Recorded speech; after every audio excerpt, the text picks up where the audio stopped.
Olá pessoal, sou Thiago Pittini, drapple.com.br, bem-vindo ao 221º Dr. Apple News. Um abraço para o Antônio, para o Renato, para o Sandro, para o Gilberto, para o Davi, Fabrício, sempre me ajudando aqui com as sugestões de pauta. Muito obrigado a vocês. Temos notícias interessantes essa semana, a gente sempre começa com as notícias históricas, né? Então eu fiz um resumão, um compêndio para vocês aí das coisas mais importantes para a gente tratar nessa sexta-feira. Bom, a primeira é que a gente tem lá em 1º de dezembro de 1981 a Apple lançando ali o Apple III, né, a terceira geração de computadores que a Apple fez.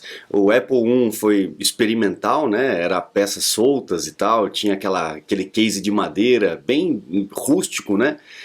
O Apple II já teve um case de plástico e tal, enfim, já era um produto realmente, e foi um produto que explodiu, que realmente elevou a Apple para uma categoria de empresa mesmo, de verdade, e a Apple precisava melhorar, precisava dar um passo à frente. Acabou lançando o Apple III, que vinha já com monitor, vinha com slot de disquete que o Wozniak tinha criado, né? Só que a máquina, por muita interferência do Steve Jobs durante o seu desenvolvimento, a máquina ficou muito cara, ela era limitada com alguns sistemas operacionais, o DOS, o sistema da Apple e tal, mas o maior problema é que a máquina esquentava muito na placa-mãe. E aí começava a travar a máquina, né? Então, quando lançou, começou a vender, mas logo as pessoas já começaram a devolver o produto porque a máquina pifava, né? Então foi aí o primeiro tiro no pé que a Apple deu, né? Com relação a essa máquina. Depois disso, justamente em dezembro, 1º de dezembro de 81, a Apple consertou esses problemas e lançou novamente o Apple III. Falou, agora os problemas estão resolvidos. Só que já era tarde demais, o dano já tinha sido feito. E aí a turma já não acreditou mais, né? Pra vocês terem uma ideia, a especificação, né? Ela tinha um processador da Synertec de 2 MHz, hoje a gente fala na casa dos giga, né?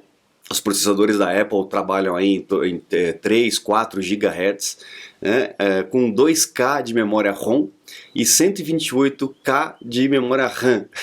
Olha só como é que era. Era expansiva até 256 se você quisesse, que já era muita coisa, né? E tinha o disquetinho, né, de 5,25 polegadas, para você poder rodar o sistema operacional, rodar programas, etc. Enfim, era uma máquina que tinha tudo para dar certo, mas acabou por uma série de fatores, acabou sendo aí o primeiro grande falha, né? Primeiro grande flop, como o pessoal fala, de produtos da Apple. Aí a gente tem mais pra frente, lá em 1992, né, 10 anos, 11 anos depois dessa situação, a Apple fazendo a primeira mudança não, mas o primeiro passo para mudança para processadores da Intel. Lembra que naquela época a Apple não utilizava processadores da Intel, era a Motorola, enfim, uma parceria. E o sistema operacional era feito para esse tipo de processador, né? A Intel ganhou muito mercado nesse tempo todo e a gente sabe que aí no final dos anos 90 o Steve Jobs faz a mudança para processadores da Intel para poder conseguir ter uma competitividade melhor ali, tanto em termos de desempenho quanto em termos de software, né? Então o sistema operacional teve que ser refeito todo do zero, né? Então no dia 4 de dezembro de 92, os engenheiros da Apple mostraram para a própria Apple internamente, né, que era possível refazer o sistema operacional para que ele funcionasse no processador da Intel. Isso só foi acontecer ali quase 10 anos depois, né? 7, 8 anos depois desse Proof of Concept que eles chamam. E foi a primeira vez que a Apple fez uma mudança drástica, né? Uma mudança completa de sistema operacional. Foi um processo longo, muita gente torceu o bico, né? Mas foi uma decisão muito inteligente que a Apple fez e que depois agora a gente está na segunda, seria a terceira, né? Mas é a segunda grande mudança mesmo de processadores, a Apple fazendo o seu próprio processador e tendo que lidar com esses mesmos problemas, né? Refazer o sistema operacional, reescrever todos os programas. A diferença é que a Apple agora criou esse Rosetta, que é um aplicativo, que é um plugin, né, um suporte que o sistema operacional dá para programas que foram escritos para Intel rodarem no Apple Silicon. Então, na hora que você vai instalar um programa, vai rodar um programa que seja construído, né, em termos da sua linguagem para processador da Intel, para rodar no Apple Silicon, ele já aparece para você. Opa, você quer instalar o Rosetta para você poder fazer essa tradução? Então ele simultaneamente faz a tradução, resolve os problemas. Essa segunda transição foi muito mais tranquila, muito mais suave do que a primeira, né? 5 de dezembro de 2002, né, o primeiro milionésimo cliente, né, da Apple Store, a loja aí eletrônica da Apple. Muita gente também não acreditou que isso fosse dar certo lá em 2002. E a Apple realmente acreditou, foi fazer suas lojas físicas também, mas primeiro começou com as lojas online, né? E muita gente começou a comprar, tanto que em pouco tempo atingiu essa marca, né? Hoje a gente, né, se puder, compra tudo online, né? Para quem tem confiança, sabe o que está fazendo, acaba comprando tudo online. 7 de dezembro de 2007, a Apple abrindo a sua loja em Manhattan, na 14ª Street, na avenida, né? E o que ficou icônico nessa loja foi essa escada em espiral, toda em vidro suspenso, uma escada suspensa, né? Inclusive a estrutura dela, né, é em vidro, é uma coisa absurda. E são 3 andares de escada, né? A Apple já tinha feito a escada de vidro em Tóquio e em outro lugar também que eu não me lembro. Deixa eu ver se eu acho aqui. Em Tóquio e algum outro lugar. Mas não era tão grande assim, não eram 3 andares ali de escada, né? Tem até uma outra foto, eu vou tirar do modo de leitura aqui para vocês verem. Tem uma outra foto, olha lá, ó, essa foto, a vista de cima. Deixa eu fechar isso aqui. Aqui, pronto, agora dá para ver direitinho. Olha lá a escada vista de cima. Inclusive na primeira versão, os degraus não eram esfumaçados, né? Não era com esse jateamento. E a galera começava a ver a calcinha da mulherada de baixo para cima, né? Então, opa, vamos ter que dar uma tampada aqui, porque tem um pessoal que não sabe se comportar. Mas olha só que é uma obra de arte, né? Não tenho o que dizer, é uma obra de arte da engenharia. Agora vamos para as notícias. A gente tem uma adoção aí cada vez maior do iOS 17, 60% da base já está com iOS 17 há pouco tempo, né? A gente vê isso dentro do Android, é uma confusão danada, né? É um balaio de gato. A fragmentação de sistemas operacionais, de aparelhos e tal, é um preço que a Android paga pelo caminho que escolheu utilizar, né? Muitos equipamentos, muitos produtos, e aí acaba não sendo compatível, e aí você tem essa fragmentação. E para quem desenvolve programa para esse tipo de situação, é um caos, né? Porque você tem que fazer o programa pensando em todas essas variáveis, né? Em todos esses equipamentos diferentes, versões de sistema operacional diferentes, recursos diferentes que o sistema oferece, enfim. É um caos, é muito mais fácil você fazer aplicativo para o iPhone e muito mais rentável também do que você fazer para o Android. Então a gente está com uma adoção muito grande no iOS 17 e o iOS 18 promete uma reformulação de interface gráfica bem grande, né? Vamos aguardar para ver quais são os rumores que vão sair durante o ano que vem. Bom, se você tem um iPhone SE da primeira geração, ele já está vintage, tá? Ele ainda não é obsoleto pela Apple, então existem ainda peças nas assistências técnicas. A Apple não vai mandar mais peça, mas aquilo que está em estoque você pode utilizar. Então se você tem um iPhone SE que precisa trocar bateria, trocar o botão, trocar a tela e tal, corre numa assistência para já autorizada, né? Para já fazer esse serviço e ficar com o seu iPhone novinho, para que você possa depois passar para frente, se você quiser, etc., para comprar o mais novo. A gente tem aí rumores de que ano que vem um SE novo, né? Muita gente gosta desse equipamento, que é mais simples, mais barato principalmente, né? Então atinge um outro público que é muito bom. O Facebook está dizendo ali para todo mundo que agora as mensagens que são trocadas no aplicativo de mensagem deles têm encriptação de ponta a ponta, né? Antigamente isso era uma opção, você poderia optar ou não, e agora não tem opção, é encriptação de ponta a ponta. Isso é muito bom, mas eu fico com o pé atrás, né? eu fico com o pé atrás, infelizmente. Eu fico com o pé atrás com todos, né? Inclusive com a Apple. O Davi comentou isso no e-mail que ele me mandou e eu concordo. A gente fica com o pé atrás porque a gente sabe que o negócio fala sempre mais alto. Mas a gente sempre tem a Apple falando abertamente a respeito disso, implementando recursos que garantem, ou entre aspas, né? Dizem que garantem a nossa privacidade. E a gente tem esse outro lado, né? O Facebook, a Alphabet do Google e tal. Dizendo abertamente que usa seus dados e pronto, acabou. E às vezes nem fala abertamente, né? Fala abertamente quando é exposta.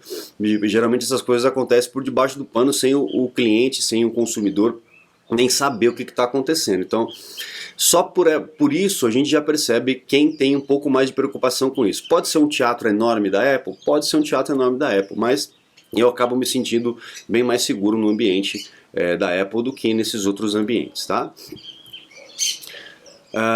Bom, a gente tem também lá na União Europeia demandando que o iMessage seja aberto, tenha intercomunicação com outros aplicativos de mensagens, e isso a gente sabe que pode interferir drasticamente na segurança das trocas de mensagens, porque o iMessage ele é feito de um jeito para trabalhar num sistema, né? E você abrindo precedente para trocar mensagem com outros aplicativos, isso pode ser muito arriscado. E a Apple encontrou uma brechinha ali nesse projeto de lei aí, bastante discutível da União Europeia, para que não entre não seja categorizado nessa lei, porque o iMessage não é tão usado em termos de negócios, né? As pessoas acabam utilizando outros programas que têm comunicação com outras plataformas, como o Telegram, como o WhatsApp, etc. e tal. Então eles estão tentando achar essa brecha aí para não entrar nessa jogada. O que eu acho é que as empresas deveriam se unir e dar uma freada nesse tipo de iniciativa que é sempre danosa. Às vezes isso acontece também só para tirar dinheiro, né? Os caras, vamos fazer uma lei aqui, vamos estudar essa lei aqui, e aí começa a vir o lobby das empresas para não passar. Então acaba virando um mercado mesmo, né? A gente sabe como funciona. O problema não é só aqui no Brasil, né? Se a gente acha que aqui no Brasil nada funciona, lá fora as coisas também são bem complicadas, né? Ser humano é ser humano, não tem jeito.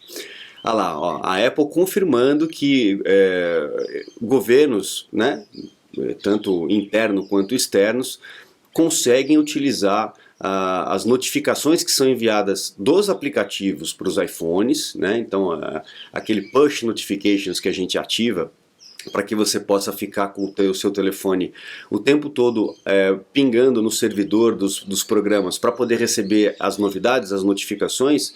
Quando o servidor daquela empresa manda para o seu iPhone, as empresas conseguem vigiar esse push, essas notificações, né?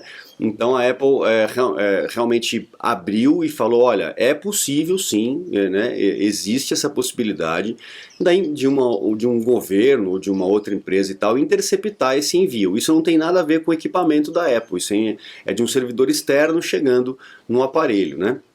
Então a Apple até orienta, olha, empresas de aplicativos, fique atento com esses push notifications, não insiram informações delicadas, porque isso pode ser pego no ar, né, na internet pode ser pego. É a questão da encriptação de ponta a ponta, serve justamente para isso, né, para que não haja uma interferência ali na hora do envio da mensagem.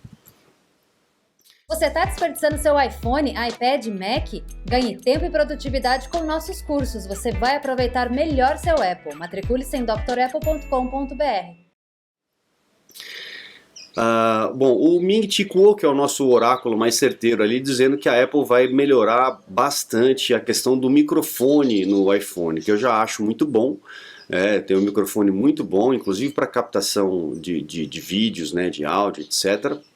Porém, parece que não é tão acurado na hora da Siri trabalhar, né? Quem usa Siri e compara com outras assistentes sabe que a Siri não faz tanta coisa quanto as outras assistentes fazem.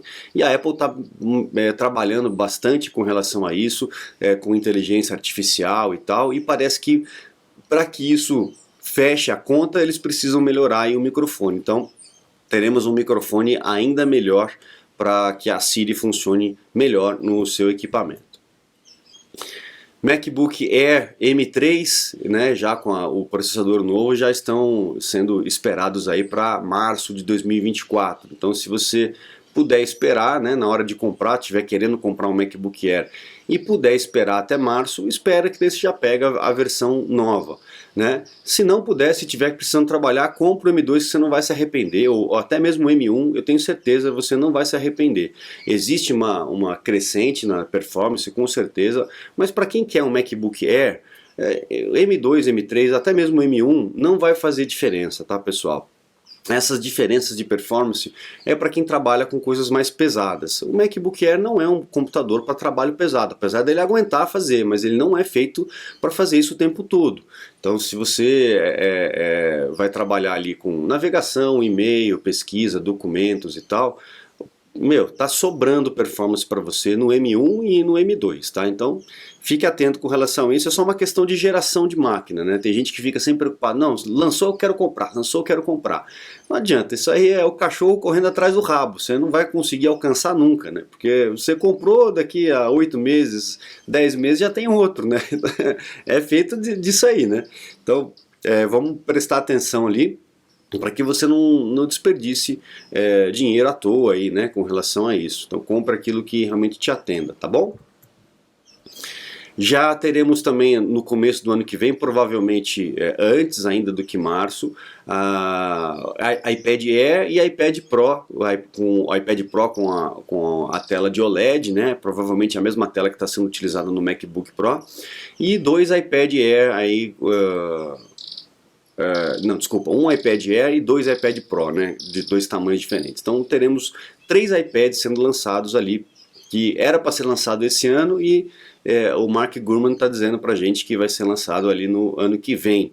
Não sei, talvez até a Apple corra para poder aproveitar aí o Natal, né, as festas para poder vender, mas a gente ainda não tem essa certeza. O Mark Gurman, ele tem uma taxa de acerto menor do que o Ming-Chi Kuo, então a gente fica ali sempre com o pé um pouco atrás. E para encerrar, a gente tem ali a Apple fazendo um display inteiro, né, sem o Notch ou sem o Dynamic Island, que é aquele buraquinho que tem na parte de cima, onde tem a câmera, onde tem o sensor e etc, né? Então parece que a Apple está chegando ali, e as suas parceiras de tela, né? O D-Elec está dizendo isso, que foi a LG Innotek que está conseguindo fazer isso, de uma forma que a Apple acha que é bacana, que realmente funciona, né? Eu não fico pensando assim, de repente... a tela poderia ser inteira, né? Poderia ter pixel em todos os lugares, e na hora que você vai fazer uma foto, ela desliga aqueles pedacinhos de pixel e pronto, faz a foto, né? Teria que pensar só a questão do Face ID. De repente poderia até, quando precisar do Face ID, né, ele desliga os pixels para não interferir na imagem, né? Porque o grande problema da Apple aí é continuar tornando as fotos boas e o Face ID seguro, sendo que tem uma tela emitindo luz por cima da lente, né? Então é realmente algo que você tem que tomar cuidado. A gente sabe que existem concorrentes que já fizeram isso, mas se a Apple não fez é porque ela não está satisfeita com a qualidade ou com a segurança da tecnologia. Então ela está tentando esperar melhorar isso para poder implementar. Mas eu acho que invariavelmente uma hora isso vai acontecer, né? Vamos ver, vamos aguardar. A gente encerra então o Dr. Apple News dessa semana. Um abraço para todos, muito obrigado pela companhia de vocês. Semana que vem, se Deus quiser, estaremos de volta. E acesse o site drapple.com.br, lá você encontra os cursos completos e também os meus contatos para um suporte, uma consulta técnica online, aulas VIP, precisar de alguma coisa é só entrar em contato que a gente agenda um horário, tá bom? Muito obrigado, um grande abraço e até a próxima. Tchau, tchau.